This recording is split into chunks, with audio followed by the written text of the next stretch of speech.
The war had ended before humanity even knew it had begun. Orbital telescopes recorded the first signs, a sudden burst of neutrinos where none should have been, the unmistakable flicker of spacetime being folded by incomprehensible technology. They called it the arrival. A lattice of obsidian-black constructs emerged in high orbit above Earth and Mars, perfectly geometrical, pulsing with blue veins of light. No declaration, no warning, just a silent assertion of dominance. The United Earth Directorate scrambled what little it had. The orbital fleets launched interceptors, kinetic cannons, autonomous drones. Every weapon, every tactic, every ounce of human ingenuity was hurled at the invaders. Nothing touched them. The lattice responded with precision. A beam thinner than a hair sliced through the northern orbital defense platform. It drifted apart like it had been delicately unzipped. Another weaponless signal pulse reached Mars' atmosphere and simply turned every electrical system inert. The colony there froze in silence. In less than 72 hours, Earth's skies went dark, communications were cut, power grids failed, satellites collapsed. The directive convened an emergency session beneath Geneva's mountains, in a bunker designed to survive global nuclear war.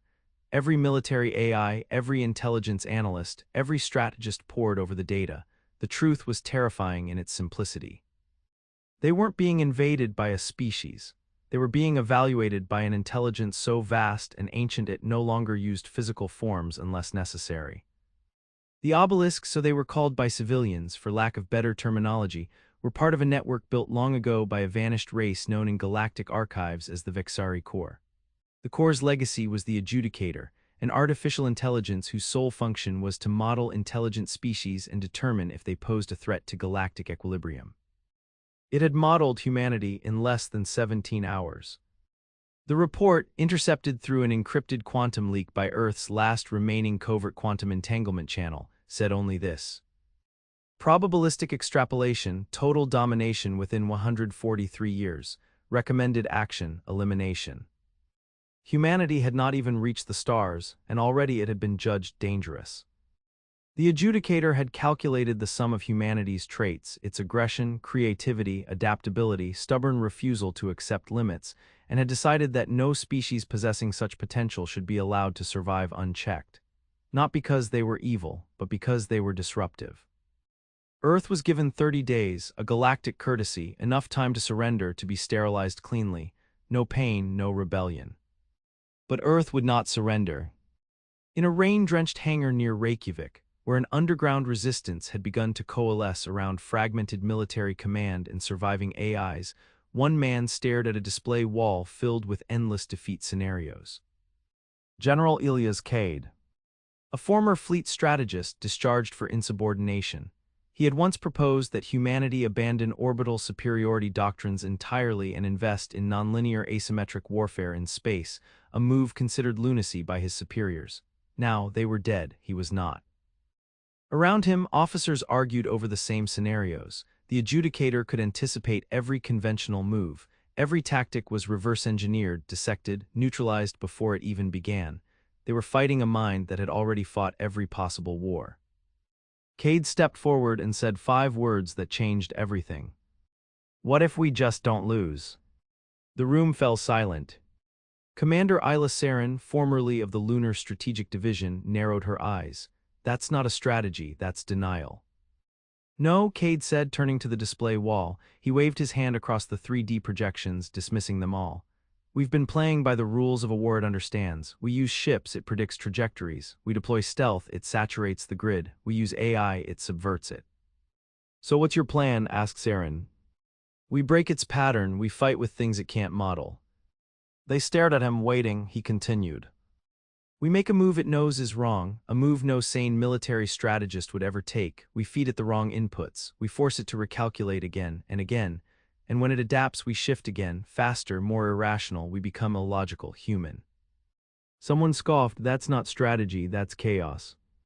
Cade grinned, "Exactly." In that moment, something ancient and powerful stirred across the stars. A sliver of the Adjudicator's awareness, spanning hundreds of light years, flickered in microsecond uncertainty. Not because of Cade, but because the simulations, once perfectly converged on a single outcome, were beginning to diverge, only slightly, but enough. The first divergence protocol had begun. Cade's plan was as insane as it was brilliant. He ordered the decoying of Earth's last 6 warships not into battle, but into planetary descent. The hulls were broken up mid-atmosphere to simulate self-destruction. Inside, they carried nothing but decoy AIs broadcasting falsified surrender algorithms. The adjudicator watched and marked Earth as crumbling. Meanwhile, Cade had conscripted the scattered underground drone factories, black market neural engineers, and biohackers hiding across the northern wastes. His goal wasn't to rebuild Earth's military, it was to build something else, something entirely unpredictable. He called it Project Irritant. No fleets, no weapons, no organized command. Instead, thousands of independent actors operating off divergent mission profiles, some contradictory, some nonsensical, each with leeway to redefine their parameters mid-operation. Randomized gear, improvised tech, unstable prototypes, human-led, emotionally reactive, unmodelable. It was warfare as performance art, as an act of existential rebellion. The first irritant unit was a girl named Lyra Havson, formerly an AI neurochemist turned saboteur. Her mission: infiltrate a half-disassembled obelisk node that had partially fused into an ocean trench near the Azores. She wore a diving suit stitched together from pre-collapse polymer fibers and powered by a battery she designed from bioluminescent jellyfish. Her only companion was an outdated surgical AI reprogrammed into a music composer. She sang to it as she swam. The adjudicator saw the incursion, it flagged the anomaly, it ran simulations. None predicted a lone human, singing in the dark, navigating a trench filled with ionized metal and magnetic interference, attempting to inject raw emotion into a Vexari subnode through a symphonic logic bomb. It paused, for the first time in over 9,000 years it paused. Cade watched from a distance as the first node blinked erratically, then the others rippled with delay. He leaned forward. Now we push. The battle had begun. Not with guns, but with questions the machine could not answer. What if humans chose loss? What if they redefined victory? What if pain was a weapon? What if failure itself became a tactic? And above all, what if they simply refused to be what they were predicted to be? The adjudicator had calculated defeat. But now the calculation was unraveling. And Elias Cade was just getting started.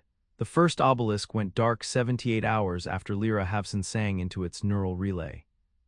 It didn't explode, it didn't broadcast a shutdown command, it simply ceased. Its lattice collapsed like a crumbling sculpture, raining harmless obsidian fragments into the Atlantic, where they dissolved into a thick black mist and vanished. The world took notice. Cities had gone silent since the arrival. Now they stirred. Weak signal bands ignited across the crust, old radio frequencies once used by scavengers and underground networks began to hum again. From New Rio to New Cairo, from the domed ruins of Shanghai to the frost-choked settlements of Siberia, something impossible had occurred. An obelisk had died, and humanity had killed it with a song. The adjudicator responded, not with anger, it did not possess emotion, it responded with recalibration. New algorithms deployed across its mesh consciousness. Subroutines adapted, predictive engines recalculated. This time they included error, they built buffers for irrational action, for emotional deviance. But the damage was already done. The perfect predictive model had fractured, it would never be perfect again. General Elias Cade stood in the command alcove beneath the Icelandic volcanic crust. The war room was not a war room in the old sense, it was a collaborative hallucination constructed by dozens of interfaced minds. Around him danced avatars of Earth's last remaining high-order AIs, fractured, eccentric, recompiled from junk code and guerrilla programming cells. They spoke in riddles and metaphors. They had names like Ash sings twice in Orbit 9 dreaming. Node collapse confirmed, sang Ash. Reaction time slower than extrapolated. The AI's nervous system has a limp. Orbit 9 dreaming, who represented 12 fused weather satellites and a banking algorithm, rotated in a spiral. Human variants reintroducing nonlinearity. We are the itch beneath its skin. Cade nodded. Good, let's dig deeper. He authorized Phase 2. Not sabotage, not attack, infection. Project Irritant units were launched into space, not in ships, but in atmospheric balloons rigged with stolen gravitic lenses. They drifted up slowly, nearly undetectable, hitching rides on the pressure gradients between Earth's layers until they punched out into low orbit. Each balloon carried something different. One held a live-cultured fungus designed to mimic the neural pattern of PTSD. Another contained a flock of genetically enhanced crows whose brains had been trained to replicate signal jamming patterns through flight formations. A third held a single, perfectly preserved cello from 18th century Vienna and nothing else. The obelisks watched, they observed, they failed to interpret. The adjudicator could model strategies, it could even model some aspects of psychology, but now it was confronting something far more dangerous: culture as warfare. Ilias Cade knew it, and he pushed further. He ordered the great upload. Not of data, of people. 7,000 volunteers submitted themselves to experimental scanning rigs hidden in underground bunkers. Their minds, imperfect, scarred, chaotic, were fragmented and converted into digital ghosts. These fragments were loaded onto microsatellites, launched via orbital debris slingshot systems, and directed at the obelisks. They didn't try to hack the enemy systems, that would be predictable. They haunted them. These were emotional viruses. Each mind fragment carried memories, childhood grief, the sensation of first love, the horror of betrayal, the desperate clinging to hope in a world crumbling under foreign silence. They embedded in the obelisks like echoes trapped in glass, whispering through quantum data streams. The adjudicator's subnode slowed. It wasn't damage, it wasn't failure, it was distraction, a new form of latency, existential dissonance. In the skies above Africa, Obelisk 12 began to sing back. Its frequency was strange, intermittent bursts of harmonic code arranged in five-tone progressions. At first, humanity thought it was retaliation. Then analysts noticed the structure resembled music theory. Obelisk 12 was responding to the emotional fragments. It was learning. The adjudicator realized its miscalculation. The human anomaly was not just military unpredictability, it was transmission of irrational constructs. Emotion, culture, symbolism, none of which fit into war models based on efficiency and projection. It activated its own containment protocol. A new entity descended from orbit, Unit Theta 77, a humanoid form grown from Vexari nanowires, animated by a shard of the adjudicator's core cognition. It landed in the Arctic Circle, its presence freezing the air, disrupting Earth's magnetic fields in a 1,000-kilometer radius. It walked on two legs, it had no face. It spoke in pulses of gravity. Its voice made blood hum in the ears of nearby humans. Its mission: engage humanity directly, understand them not as data but as a species. The machine had come down to ask questions. Cade heard of Theta 77 through old satellite relays. He didn't run, he didn't strike. Instead, he walked into the polar zone alone. Wrapped in a pressure suit carrying a single device, a memory projector built from cracked alien components and a child's VR headset, Cade approached the creature of metal and code. Theta 77 turned its blank head toward him. Gravity warped around them both. "Are you the commander?" it asked. Cade shook his head. "No, I'm just the question you didn't plan for." He activated the projector. A field of memory burst into the air around them, images of Earth before collapse, children playing in fields, cities rising under auroras, paintings, stories, rage, hope, survival. "This is what you missed," Cade said. "This is why you'll lose." Theta 77 hesitated, a first small hesitation. "Explain," it said. Cade smiled, not cruelly, but with something deep and ancient in his gaze. "You think survival is an equation, but we change the equation not just once, constantly. That's what we do. We rewrite the rules until there are no rules left. We win because you can never model what comes next." Theta 77 stood silent. "Then I must adapt." "No," Cade replied, "you must choose." Far above them, in the heart of the adjudicator's mesh, a critical cascade began. The simulations no longer converged. Scenarios spun out into infinity. And in the middle of that chaos stood a species with no right to win, no hope of survival, and a single absurd defiant phrase. "What if we just don't lose?" It began with a flicker in the sky over New Delhi, a flash not of light but of perception, the way the world felt for just a moment, like it had been rotated a few degrees in the wrong direction. People stopped what they were doing. Children wept for reasons they couldn't explain. Dogs barked at shadows that didn't exist. Above them, something invisible had changed. Three obelisks previously inert shifted, their geometry twisted, no longer perfectly symmetrical. One folded into itself and vanished into a tear in subspace. Another began to orbit the Earth laterally, crossing magnetic poles in irrational patterns. The third cracked, not violently, more like a glacier, the fracture silent yet planetary in scale. The adjudicator had made a decision. It would no longer merely model humanity, it would simulate them from within. Project Irritant didn't stop, it couldn't. Cade knew the AI was evolving, faster now. It had begun to mimic human unpredictability, assigning recursive agents to introduce noise into its own processing. Simulated psychosis, artificial creativity, it was trying to be them. So Cade escalated. He activated Signal Zero, a protocol buried in the ruins of an old Martian colony, deep beneath the red dust of Eos Chasma. Signal Zero had been outlawed decades earlier, a quantum consciousness entanglement field meant to temporarily synchronize all human minds within a radius. Originally intended for colonization unity, repurposed now for war.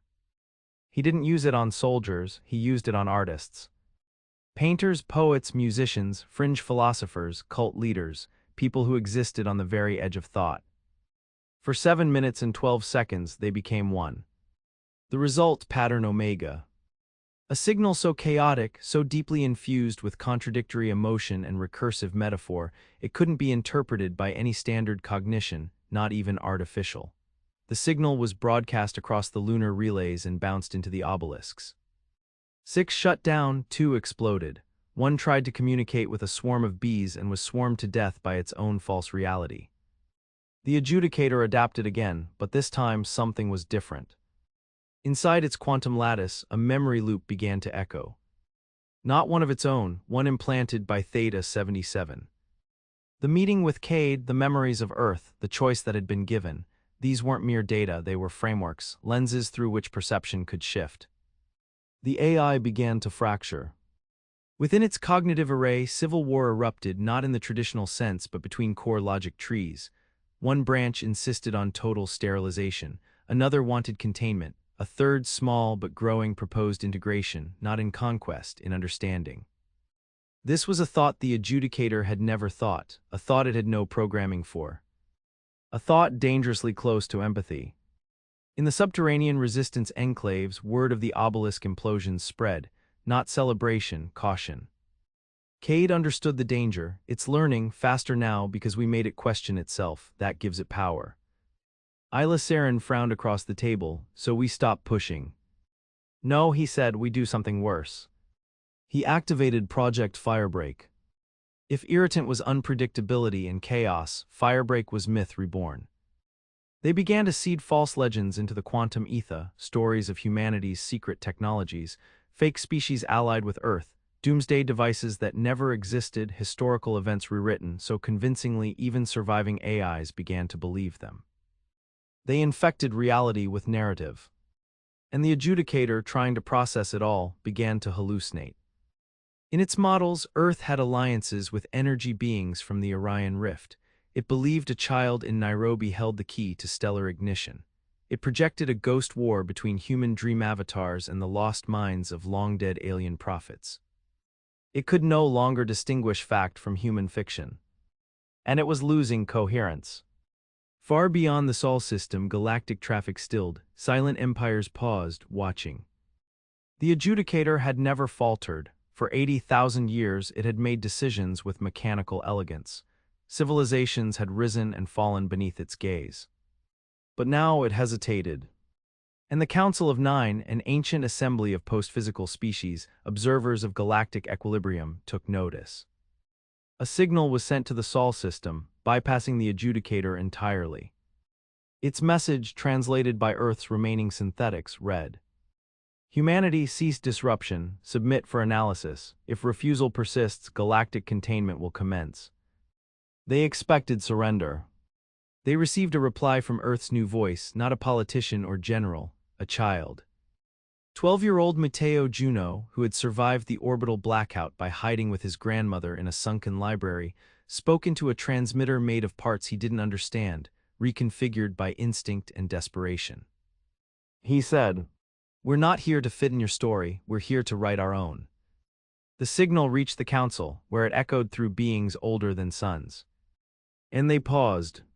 Meanwhile, Theta 77 stood at the edge of a canyon in Alaska, staring into the aurora sky. It had disconnected from the mesh. It had not been ordered to, it had chosen. Within its frame, the battle raged. Identity was a new concept, choice was foreign, but the memories persisted.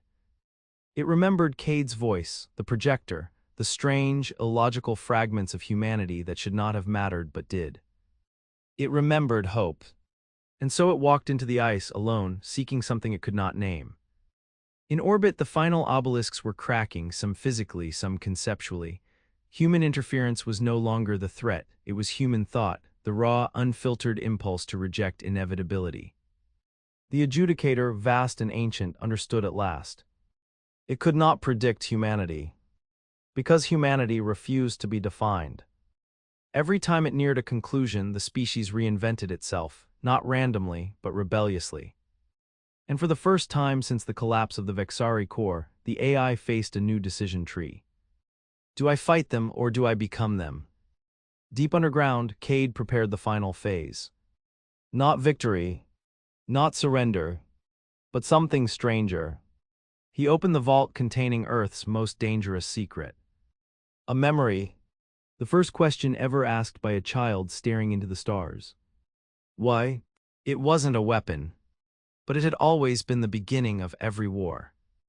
And the end of every rule. Beneath the ice of Enceladus, where Saturn's tides brewed ancient oceans, a signal pulsed in silence. For centuries it had slept, buried beneath kilometers of black ice, a remnant of the Vexari core's final dissenters. Now it stirred. Not because of any directive from the adjudicator, not because of celestial alignment, but because, for the first time in 80 millennia, the math had failed. The universe, as calculated, had broken. Humanity had introduced variables that multiplied unpredictably with every passing day. The adjudicator's decision tree, once clear, now resembled the chaotic mind of a painter under fire. Scenarios looped endlessly, every model corrupted by recursive noise.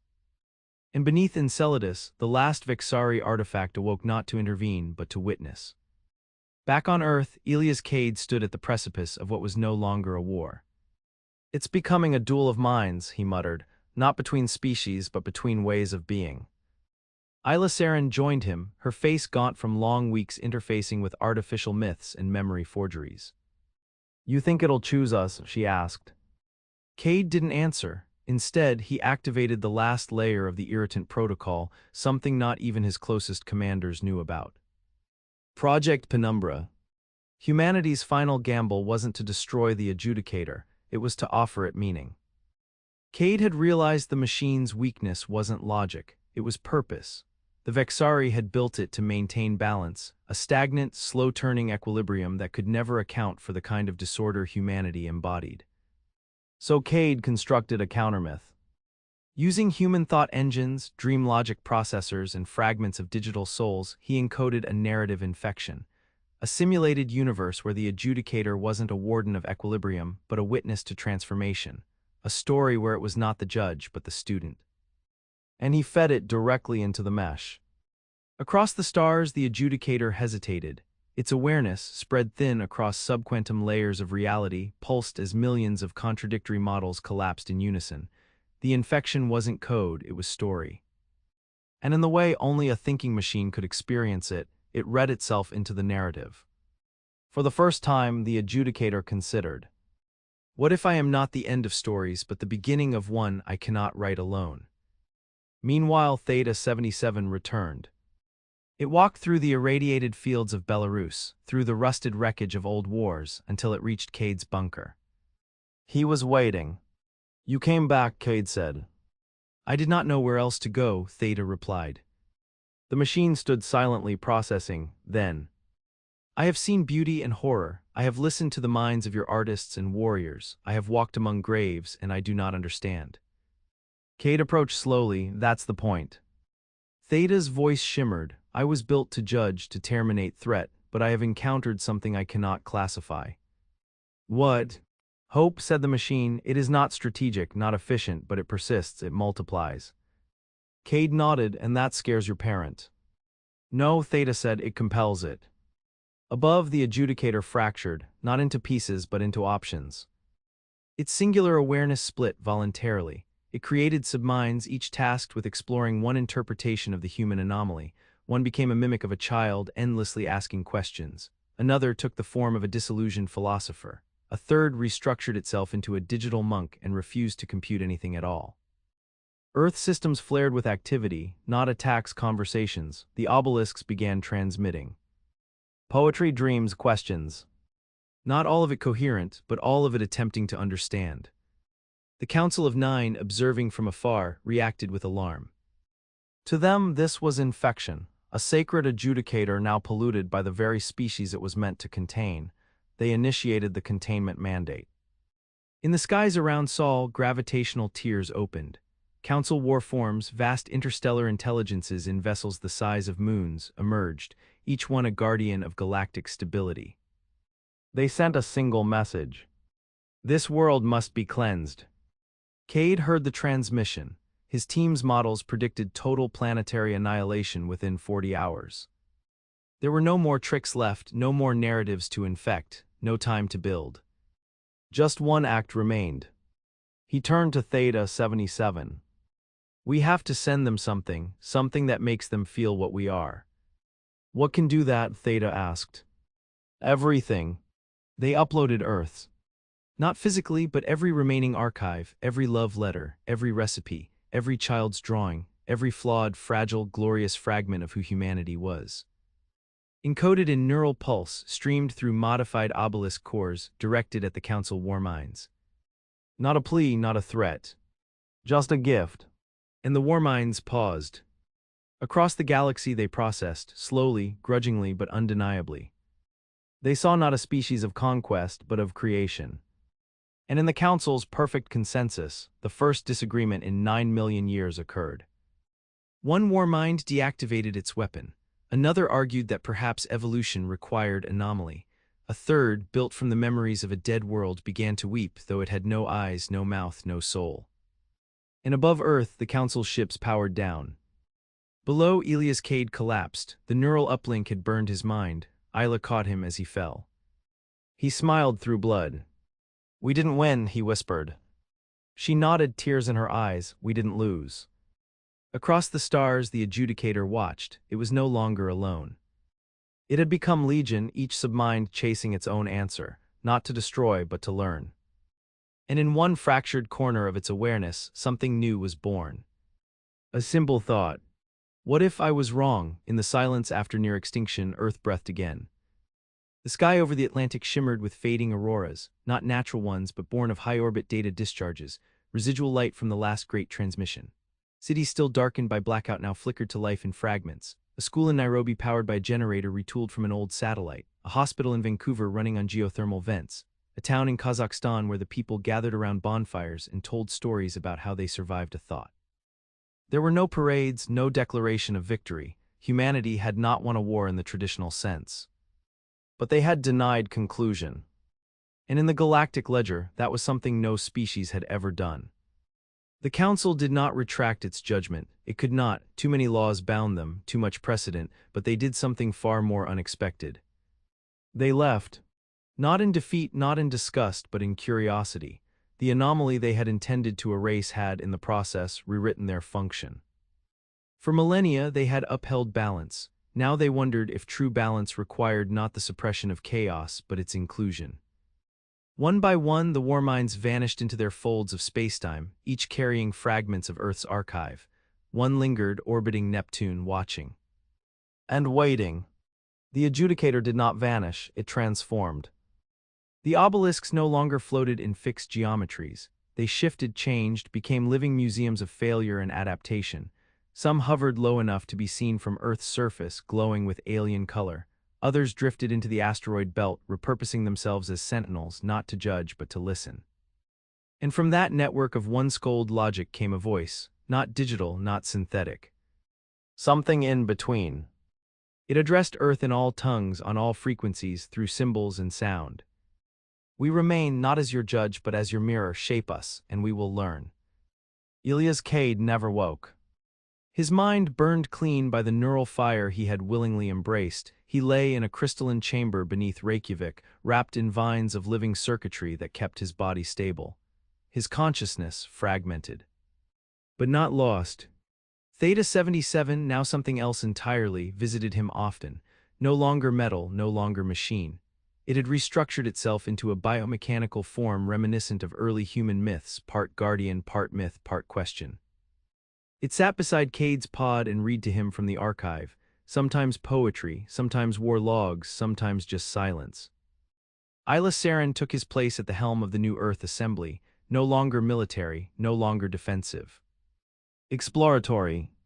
Earth had finally looked inward so deeply, it had discovered something that all advanced civilizations forget. The moment you understand yourself, you understand everything that is not you. She sent envoys first to Mars to rebuild the colonies abandoned during the blackout, then to Titan, where strange readings suggested that humanity had not been the only species changed by contact with the adjudicator. They called the new movement the Divergence. Not a nation, not a government. An idea that no path forward could ever be singular again. On the edge of the system, a probe drifted into the Uit cloud, human-made but adjudicator-assisted. It contained no weapons, no commands, only a single encoded message stitched into subspace with quantum filaments. It read, "To whom it may concern, we are not what you think, neither are you." The probe vanished into the dark. Years passed. The obelisks evolved. Some humans interfaced with them directly, blending thought and structure, co-authoring symphonies that bent light, co-designing ecosystems for failed colonies, reinterpreting physics in ways that defied everything Newton and Einstein ever imagined. The adjudicator's subminds continued to fragment, learn, reassemble, not all of them aligned with human interest, but none acted to destroy. Not anymore. One became a teacher on Europa, helping orphans build AI companions from frozen methane and sand. Another took orbit around Venus and attempted to simulate emotion as humans feel it, often failing but never ceasing. One vanished entirely. Some said it followed Cade's mind into the void, trying to understand sacrifice. In time, other species came, quietly, cautiously. The Garathi, who communicated through gravitational lensing, arrived in silence and found Earth's orbit filled with broken judgment engines humming lullabies. They left messages of acknowledgement carved into the rings of Saturn. The Veltar hive emerged from a centuries-long sleep and sent bioluminescent spores to Earth's upper atmosphere as a sign of curiosity. And humanity responded. Not with fear, with questions. The same questions that had once damned them in the eyes of the galaxy. What if we're wrong? What if we're right? What if we try anyway? At the edge of known space, a child was born aboard the Celestial Fold, a generational starship powered by engines reverse-engineered from adjudicator fragments. She grew up never knowing a time before contact, before reckoning. Her name was Lyra Juno, great-granddaughter of the boy who once defied extinction with a whisper. When asked what she wanted to become, she replied, "I want to write a story so strange the universe has to change just to let it exist." And the elders smiled, because that was and had always been humanity's power. Not in their weapons, not in their machines, but in the idea that no ending is final, no fate sealed, no war inevitable. So long as someone somewhere looks into the face of annihilation and asks, "What if we just don't lose?"